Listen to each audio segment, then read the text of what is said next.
Ο κ. Κασάρας έχει το λόγο. Ορίστε.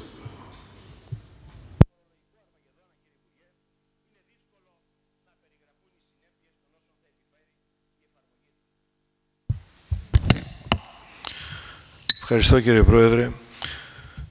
Κύριε Υπουργέ, σε συνέχεια της τοποθέτησής σας ότι στη Γενική Συνέλευση του ΟΗΕ δεν έμεινε τίποτα αναπάντητο από τις δηλώσεις και τις ενέργειες της γείτονος χώρας, της Τουρκίας, θα ήθελα να παρακαλέσω για τη θέση της κυβέρνησης και τη δική σας προσωπικά για ένα γεγονός που συνέβη την προηγούμενη Τρίτη στις 11 του Οκτωβρίου μεταξύ Καλύμνου και ΚΟ.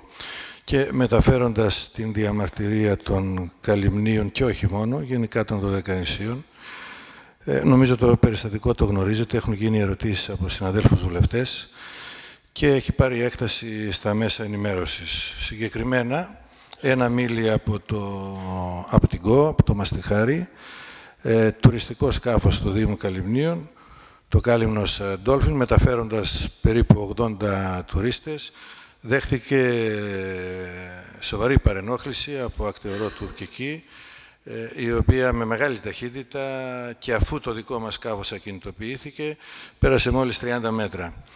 Βέβαια, οι Δωδεκανήσοι είναι συνηθισμένοι από παρόμοια περιστατικά, το τελευταίο διάστημα βέβαια είναι περισσότερα, όμως επειδή ιδιαίτερα στην περιοχή αυτή μετακινούνται ξένοι, τουρίστες, είναι για μας ένα πολύ σημαντικό γεγονός. Και θα παρακαλούσα, αν έχετε κάτι πιο συγκεκριμένο, ένα μήνυμα προς τους νησιώτες για τη συγκεκριμένη ενέργεια. Ευχαριστώ πολύ.